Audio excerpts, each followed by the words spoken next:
Week 6 of the NFL season was the end of multiple teams' perfect records, but at least one team we know for sure is still perfect. They have a zero right there. That's the New York Jets. But hey, that's the wrong side of the perfect. But unless you're in New York, you're going to take what you can get at that point. But this is fourth long. This is our Week 6 NFL recap show. Of course, I am your host, Ross Allen, and let's get right into the action. Starting us off in Week 6 was the Texans at the Titans, and this was the Titans staying undefeated as I take this game 42-36 in overtime. And the key here was in the offseason, their two biggest procedures, signings, acquisitions, whatever you want to call them, was franchise tagging and signing Derrick Henry to huge numbers and Ryan Tannehill to a giant contract. And those two contracts are paying dividends for the Titans this whole season.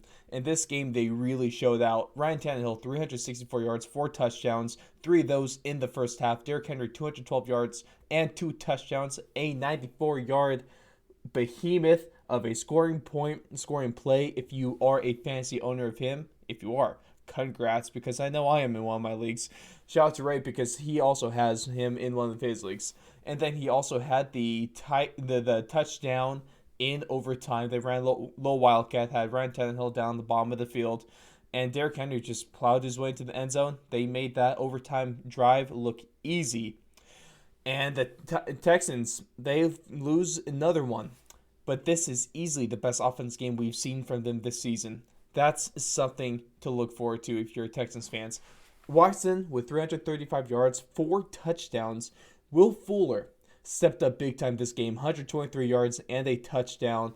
That offense is starting to come together. That defense still needs a little bit of work, but we can see in this post-Bill O'Brien era that the Texans are going to be a way better team. Next game, we had the Bengals at the Colts, with the Colts taking this one 31-27. And if you were watching this game, you would not have thought that's how the game would have ended. The Bengals get out to an early 21-0 lead in the second quarter. The Colts slowly come back through this game, though, off of big plays by Trey Burton and Phillip Rivers.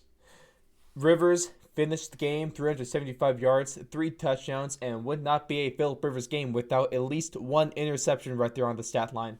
Joe Burrow, he's a great quarterback. He is the best quarterback in this draft class by far. He's the best young quarterback in the league. He's going to be really good for a long time.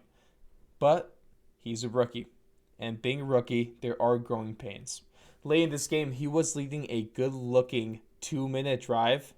But a little miscommunication, kind of a bad pass, and he gets picked off on that drive. That ends the game right there. He looked fine. Over 300 yards passing. No touchdowns. He had that interception. But we have to remember, we put a lot of pressure on Joe Burrow right now because he is going to be really good. But you also have to remember that although he had the best collegiate season of all time last season, he's still a rookie. It's still the NFL. It's a different game. It's going to take some time for him to develop. It's going to take even more time because he's stuck on the Bengals. Give him time. Do not be worried about this game. If anything, I like what I saw from him, even with the interception. Next game was the Falcons getting their first win in Minneapolis, Minnesota, right there in the very nice-looking U.S. Bank Stadium. They win this game 40-23 over the Vikings. And the Falcons, with this, get their first win of the season, the first game after firing Dan Quinn and their general manager. The Vikings defense continues to disappoint, though. But Matt Ryan and Julio Jones have the game of the season so far. Fitting that happened in their first win. Matt Ryan, 375 yards, 4 touchdowns. He stayed off the turnovers with 0 interceptions. Then Julio Jones, the whole season, then last season, he's been the guy that dominates until he gets to the red zone. Then he's just swiped, and that's Calvin Ridley's time to take over. While Calvin Ridley did have a good game this week, it was all Julio Jones, 137 yards, and he gets his first touchdown of the season, and then he gets a second one later. He finishes with 2 of them. Great performance from them. But if you're Vikings, you're going to see this. You're going to see. I'm going to try to find some positive things if you're the losing team this week. For the Vikings, that is going to be their rookie wide receiver, Justin Jefferson. He's been looking amazing so far this season. One of the biggest deep threats in the league. Maybe currently the second biggest deep threat besides DK Metcalf. This game, he finished with 9 catches, 166 yards, 2 touchdowns. Albeit, most of these stats came in garbage time. But that is not going to knock his production that we've seen all season. He's been great. And Vikings, if you get a quarterback, you already have a solid running back in Dalvin Cook. That O-line's not bad. Kyle Rudolph, good tight end. And then you have Adam Thielen still there. But Justin Jefferson is going to be good for a good chunk of his career. You see a quarterback that's actually going to give him the ball and not throw 3 interceptions. That's what you need right there. Now, one of the other early games, we had the Broncos at the Patriots. And would you believe it? Would you believe it? You can beat the Patriots without scoring a single touchdown in this game because the Broncos win this on the leg of the Gooch Splitter, the most underrated kicker in the league, Brandon McManus. He puts 6 through this game. He put in a 52-yarder, 54-yarder. He's tied in the league with the most games with 2 or more 50-yard or more field goals. He's tied with Justin Tucker with 6 of them. He's underrated. Put some respect on that man's name. He also set a team record for 6 field goals in that game too as well. Team record for the Broncos. And that defense is really what did it for them this game though. 4 sacks, 2 of them by Malik Reed. And then Shelby Harris, one of the best defensive linemen in the league. And he is the best defensive lineman in the league when it comes to tipping passes because he tipped 2 this game. One of them led to interception. Very nice diving play by defensive lineman to grab the ball. Then another ball got tipped by Justin Simmons. That also led to interception. Cam Newton finishing with 2 of those. And he didn't do much through the air. That Patriots offense has not done too much through the air. A few weeks ago, I was saying that, or at the start of the season, I said that Cam Newton is going to finish the season with more rushing touchdowns than passing touchdowns. And that is still looking like it's going to be true. They need to get him help, wide receiver. Julian Edelman can't do everything. Hell, you even had Julian Edelman throwing the ball this week. And I don't know, man. I mean, the plays look fine. But Cam Newton needs more there in New England if he wants to succeed, if it's not just him rushing the ball every time. Now, a story out of this, Drew Lock, of course, if you look at his stat line, he looked awful. He just looked bad. But if you actually look at the game, not as bad as that makes it out to seem. It was his first game back, taking a few weeks off because of that shoulder injury. He was slinging the ball downfield. And he had some questionable throws. Obviously, he had those 2 interceptions late in the game. But also doesn't help that his receivers have the highest drop per pass numbers in the league. They had like 6 drops this game. And the biggest takeaway, if you're the Broncos, run the football. The Broncos now 6-0 when Phillip Lindsay has over 100 yards rushing. That's something that they are going to need to ride him with. Especially with Melvin Gordon taking that leave due to strep throat, also DUI stuff. That's a mess there. Right, Phillip Lindsay. Next game was the Washington, name redacted, at the New York Giants, with the Giants taking this one 20-19. The Giants get their first win of the season, even with Daniel Jones struggling. He only had 112 yards through the air, 1 touchdown, 1 interception. But the thing is, ever since Saquon Barkley has gone down with that season-ending ACL injury, Daniel Jones is the leading rusher for the Giants. Another week in a row that he is their leading rusher. 7 carries, 74 yards. Call me crazy. Call me a lot of things. But I don't think you're going to win as many games when your quarterback continues to be your leading rusher. And if they weren't playing the football team, they definitely would have lost this one. That's for sure. You need to figure out that run game. You need to figure out the pass game. I mean, hell, Joe Judge, you need to do something with Daniel Jones because those New York quarterbacks are getting ruined right now. Cal Allen proves once again that he's still the better option for the football team at quarterback. Dwayne Haskins, not the one. And positive for New York football team is that the NFC East is still a dumpster fire.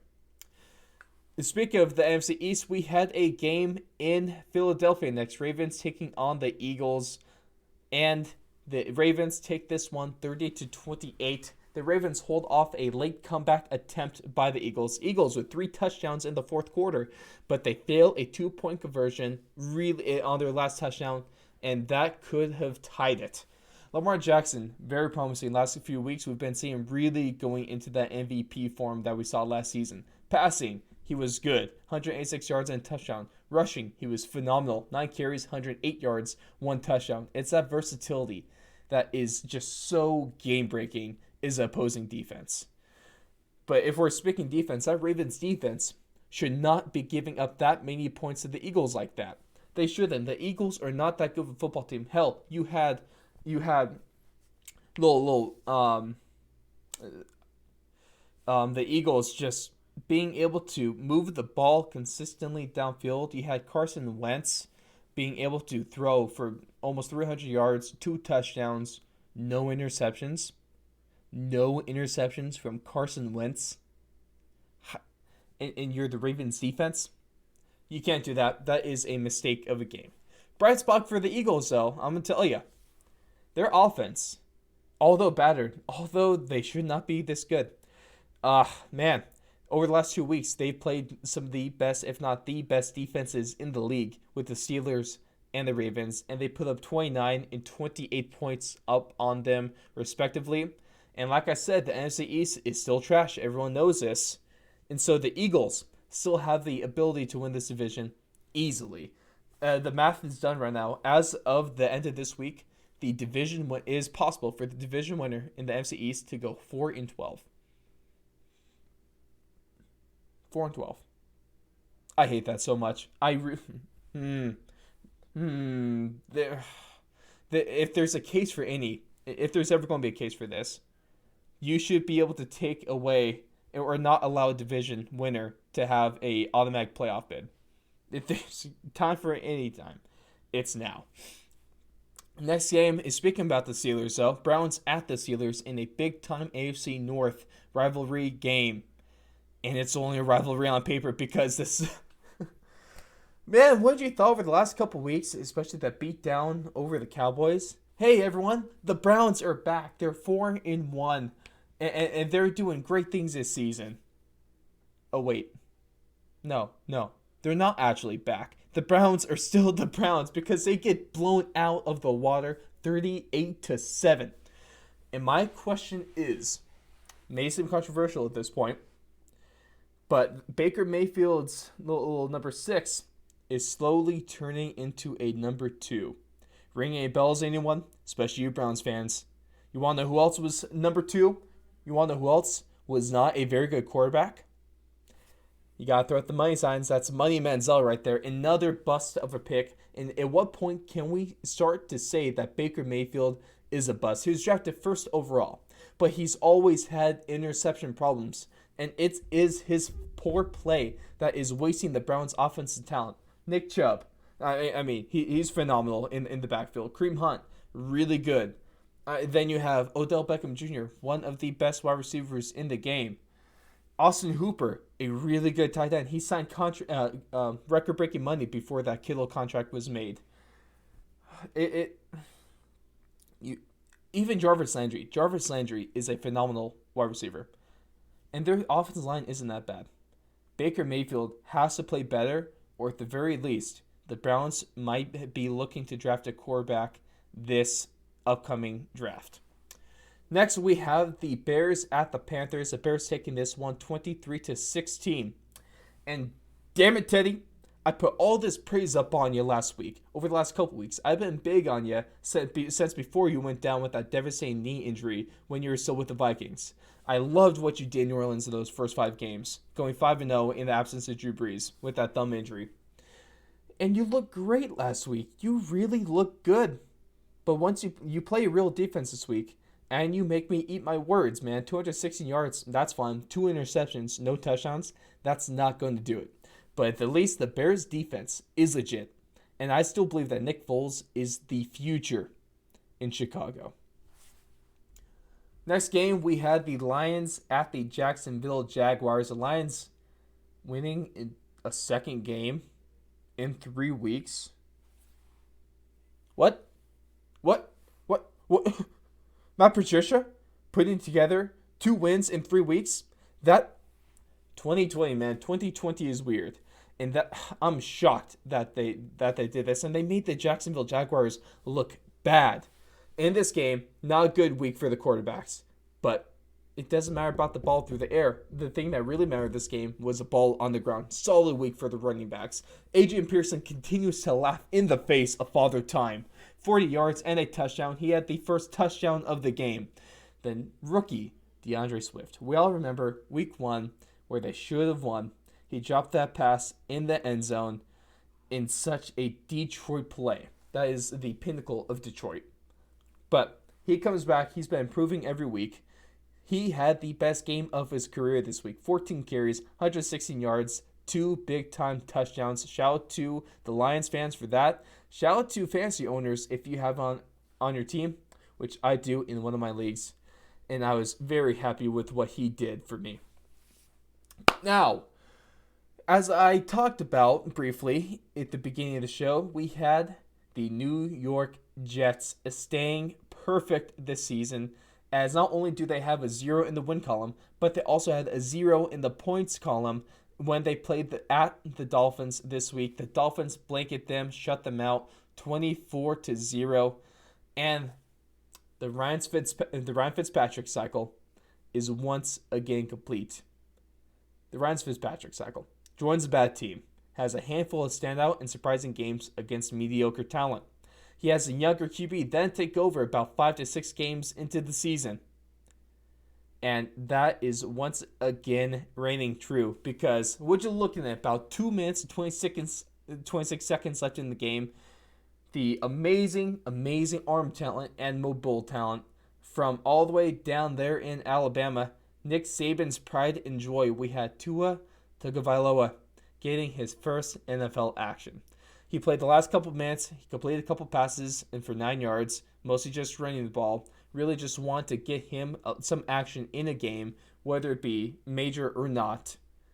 And now he gets named the starter for once they return from the bye week this week. That is a really, really smart move on the Dolphins coaching staff's part, because you don't want just to throw him in as a starter. That's not what you want to do, especially coming off the hip. You don't know where that was. Of course, he's healthy, but you just never know. And then he's supposed to be the franchise quarterback. Play it safe. Nothing wrong with that. So you give him some game time action, and now you give him a full bye week to be with the first stringers. I mean, you could assume that he might have been taking some starting snaps in practice this season anyway, but now you really get to work him in there. He's going to be taking the starter snaps every single practice. And now you get to come off the bye week, 2 weeks to work with him, 2 weeks to prepare him for the next game, and then he's going to be your starter. That is a phenomenal move on that part. And I just got to talk about it. I know we've all seen it, but man, that picture of Tua sitting there at the 15-yard line, if you may remember, that's where he dislocated and broke his hip when he was still with Alabama, was on the 15-yard line. And he was sitting there when everyone was gone, FaceTiming his parents while still in his uniform. And man, just talking about that gives me goosebumps. Seeing that picture was crazy, man. But you can't not like Tua. He's one of the nicest, most respectable people in the league already, and he's only a rookie. And man, I really just want all the best for him. Really do wish him luck in this season, because a healthy and Tua, and if a Tua that can do what he did in the NFL, like what he did with Alabama, that's just going to be a lot of fun for everyone. That Dolphins team, don't look now, but they're going to they very well might make the playoffs this year. Next game was America's Game of the Week. And it's probably the most shocking game of the week as well. Packers at Tampa Bay. Tampa Bay wins this 38-10. Rodgers throws his first interception of the season, which was a pick six. And then he throws another one the next drive after being up 10-0. The Bucks go out and score 38 unanswered points as Ronald Jones and Rob Gronkowski both had their season best games. Jones with 113 yards, 2 touchdowns, proving that he is without a doubt the number one running back in Tampa. I mean, Leonard Fournette is going to be a really good running back number 2, but he is not RB1. That is Ronald Jones. Then Gronk, 5 catches, 78 yards, like 1 touchdown. The 90th time we've seen a Tom Brady to Rob Gronkowski touchdown. Ooh, we will talk about this later in the show. Now, maybe the biggest upset this week happened on Sunday Night Football. The Rams going into San Francisco. Sorry, it's not San Francisco. Like New York. I mean, you had both New York teams playing in New Jersey. You had the San Francisco team playing in Santa Clara. Names don't make sense, but that's an NFL. It's 2020. Nothing makes sense anymore. Get over it. The Rams going to that very nice looking Levi's Stadium, and they get beat. They get handled by a broken and depleted 49ers team that's been underperforming all season, even without the injuries. The offense for the San Francisco 49ers is seemingly back to form against a very formidable defense with the Rams. Jimmy G, 268 yards, 3 touchdowns. George Kittle, 7 catches, 109 yards, 1 touchdown, still proving that he is the best tight end in the NFL. Also got shout out that better defense, still holding off a strong offense. And the thing is, with a guy like Kyle Shanahan, you shouldn't have expected the offense to be bad for long. Kyle Shanahan is an offensive mastermind in this league. Let's not talk about Super Bowl 51. That's besides the point. He's been really good. He's been a great fit as head coach over there in San Francisco. And I'm more surprised that Sean McVay wasn't able to take advantage of that Niners defense that has been bad all season. I was really surprised that he couldn't figure out a way to put more than 16 points on them. Battle of the young coaches, that division. Man, the NFC West, even your worst team is still good. Any given Sunday, that's all you have to say. Now, our second to last game of the week was the Chiefs at the Buffalo Bills. Chiefs taking this one 26-17 in a rainy game. The Bills, if we're looking at now, back-to-back losses. One to the Titans that were coming off them practicing for 2 weeks. And then you had the Kansas City Chiefs that were coming off the biggest loss of Patrick Mahomes' career. The Bills were the frauds of the undefeated, and you could confidently say that now. There's still a great team, solid team, going to win that AFC East division, sorry. But they have looked bad the last couple weeks. Josh Allen, he could not figure out the game this week, and he was off all night. 120 yards, he had 2 touchdowns, and he had that interception. But you got to look at, it was weird. I mean, the Chiefs normally see this high-power offense, and they get it done through the air. But this game, whether it be from the weather, whether it be from that run game just clicking, that run game carried the Chiefs' offense. Of course, you had Travis Kelce, a couple touchdowns through the air. But you got to look at Clyde Edwards-Helaire. 26 carries, 161 rushing yards. So you have him dominating like this against a good Bills defense. And now you got Le'Veon Bell. Whew. Yep, that might be cause for concern. That's damn sure. Hey, but positive takeaway for the Buffalo Bills. Late into the first and early into the second quarter, the Bills, with Josh Allen not clicking through the air, they go to the run game, and they're running the option with Josh Allen very effectively. I really liked they were blocking up that good Chiefs front seven. That offensive line was blocking them up very well. Allen smart with most of his choices, whether to hand it off to keep himself.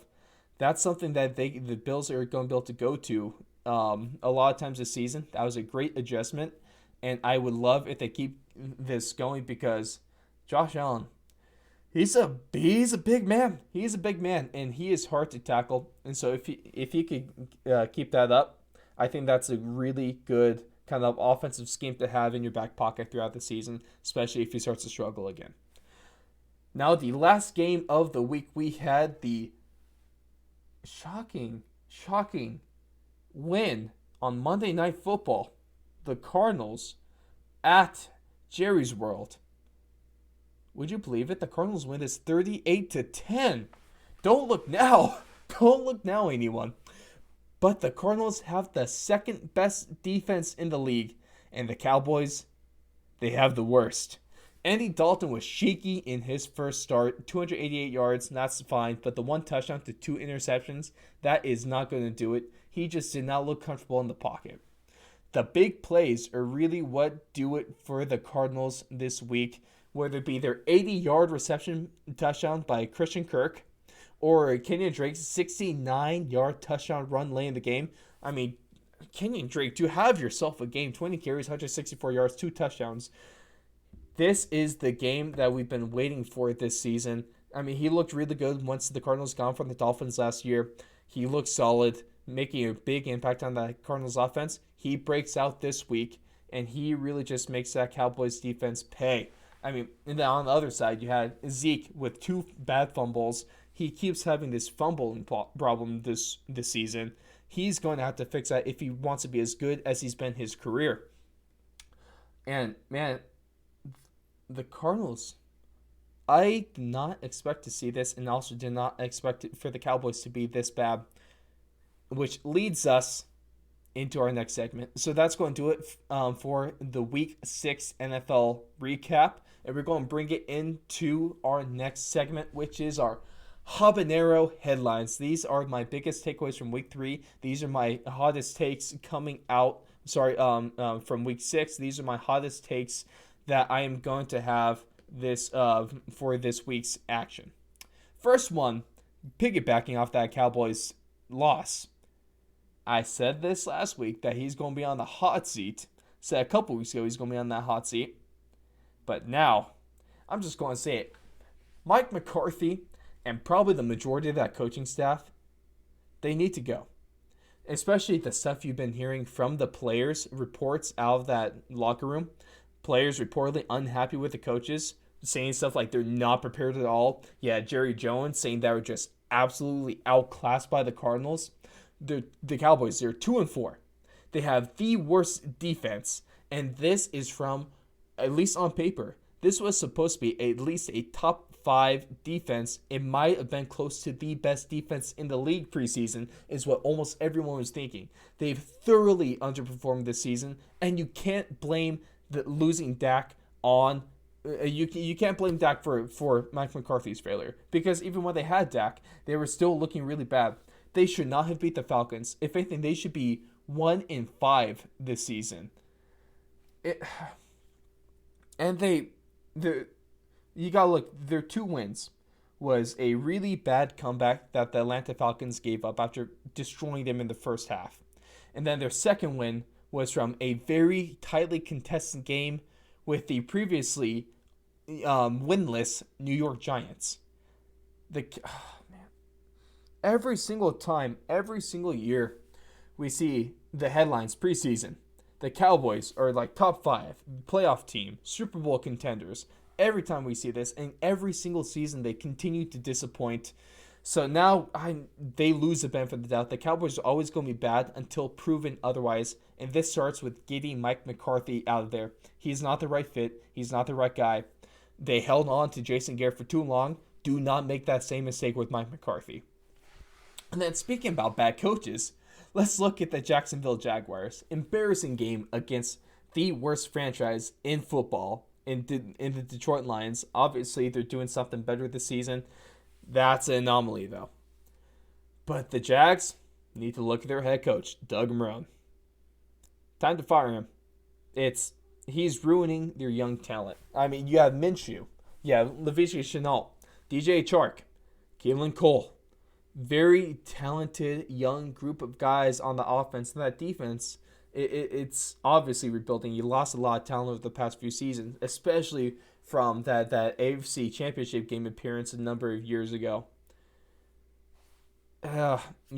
Sometimes you just got to make these decisions. Doug Marrone, he's just kind of wasting that young talent And that is awful. You can't have a bad coach in the early years. They need to bring in someone new. They need to bring in someone that could actually handle this offense and someone that could really develop this talent. Because the Jaguars have pieces to be good for a while, but the pieces mean nothing if you don't have a coach that can actually put them together. Next off, we have Ryan Tannehill. We already talked about this week, our first game of the recap. Ryan Tannehill, phenomenal game. He's been good all season. So with this, Ryan Tannehill, it's time to put some respect on his name. He should, at the very, very least, the minimal that you can do right now is put him in the conversation for MVP. Look at it. This season, so far he's amassed a 70% completion percentage with 1,368 yards. And look at this. This is probably the best thing. 13 touchdowns to 2 interceptions. Very high touchdown to interception ratio. Now his biggest competition, gotta look across to the other side of the country with Russell Wilson. 73% completion percentage, 1,500 passing yards, 19 touchdowns, 3 interceptions.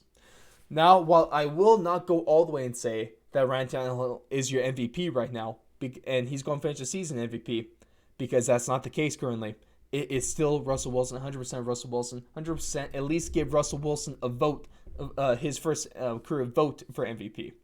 But people really need to start respecting Ryan Tannehill more than he is. He's a really good quarterback, whether it be in play action, a really good pocket passer, or also you look at the fact that he's the best quarterback under pressure this season with the best QBR when he's being faced with pressure, 0 interceptions when it comes to being under pressure. He is really good. He's a great fit with that Tennessee Titans team, and he needs to be in the conversation. Final statement of the week. Let me preface this real quick. I have not been the biggest fan of the Chicago Bears. The first 3-4 weeks when they were still undefeated, we were all saying that they were the biggest imposters of the undefeated teams. But now, ever since Nick Foles took the spot away from Mitch Trubisky, the failure of a draft pick, it's time to stop hating on the Chicago Bears. Nick Foles and that defense is going to at least lead them to a playoff spot, especially helps out with the expanded playoffs. But they might even lead them to might get some flack for this one, but they might even, Nick Foles could lead them to, and that defense, Nick Foles and that defense could lead them to a division win. A division win in that NFC North. Because the biggest games you're going to see, obviously, that division is going to be between the Packers and it's going to be between the Bears. The biggest games of the season are going to come later, late in November and then early in January, because that's when the Bears and the Packers play each other. These two games are going to determine the division because, hell, the Vikings, trash, already out of it. Lions, better than the Vikings, already out of discussion. Let's not even look at that. I mean, both the Bears and the Packers, 5-1. The Packers have the obvious offensive advantage, but that Bears defense, they definitely have the better defense. And if Nick Foles can keep just being better than average, just slightly above average, and that defense can keep performing, you already heard that Chicago Bears team could knock off the Packers, especially if the Packers have anything like how they looked against the Bucs. Do not be surprised. Do not be surprised if the Chicago Bears win the division. Now to wrap things up this week, of course, we bring you how we end every week. Got you our NFL Week 7 power rankings. Now, if you want to take a look to last week's, we had from 5-1, we had the Steelers, Packers, Chiefs, Seahawks, and the Ravens. Some changes this week. Week 7 power rankings right now. Number 5, the Tennessee Titans. Now, I always had them kind of at the bottom spot. I believe that I had them 5 at one point this season so far. It's really been between them and the Steelers. Man, because I can't wait. We finally finally get that matchup next week because we have the Titans and the Steelers. It feels like we've been waiting for this game forever, but this is going to determine the real team between the two. And I've said, I believe it's week 3, week 4, I told Alex, hey, the Titans are more real than the Pittsburgh Steelers. And we will see that this week. But right now, Titans number 5, they go from previously unranked last week to number 5. Number 4, they go from the number 5 team last week to number 4. The Pittsburgh Steelers get to move up that one spot with that good win. It wasn't a good win. It was a dominant, impressive win over the Browns. Number 3 and number 2 and number 1 stay the same from last week. Number 3, we have, of course, the Chiefs. They get a good win in Buffalo.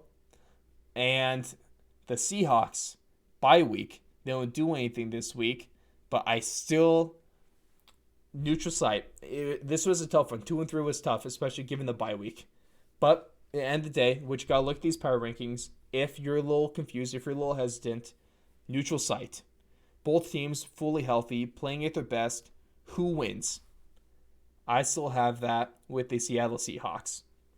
And then number 1, of course, it's still the Baltimore Ravens. They had a little shaky finish to the Eagles in that game. But to me, they're still the best team in the league. Still have a phenomenal offense. That offense is really starting to click now.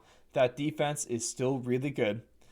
And the Chiefs, the Chiefs are still, they're right there. Of course, the Chiefs hold that win over the Ravens.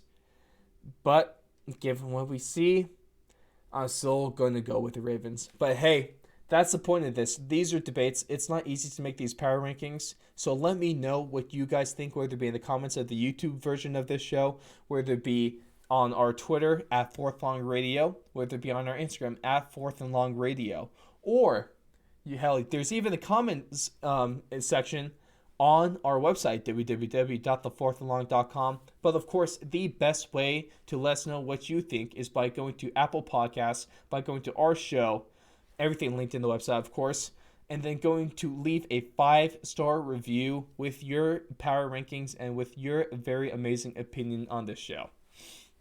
But that's going to wrap it for us this week, ladies and gentlemen. Hope you've enjoyed. Thank you very much for sticking to the end of this. Let us know all your thoughts from NFL Week 6 action. Let me know what you guys think about the biggest takeaways of the season with those habanero headlines. Let me know if you like that. Let me know if there's stuff you want to see different. Let me know if there's something that you want me to debate. I'm always here for it. That's what we do. We're big with the fans. Huge interaction with the fans on Twitter. And then replying to your comments on YouTube. We're all over it. Thank you so much. But with that being said, we will catch you guys in the next one.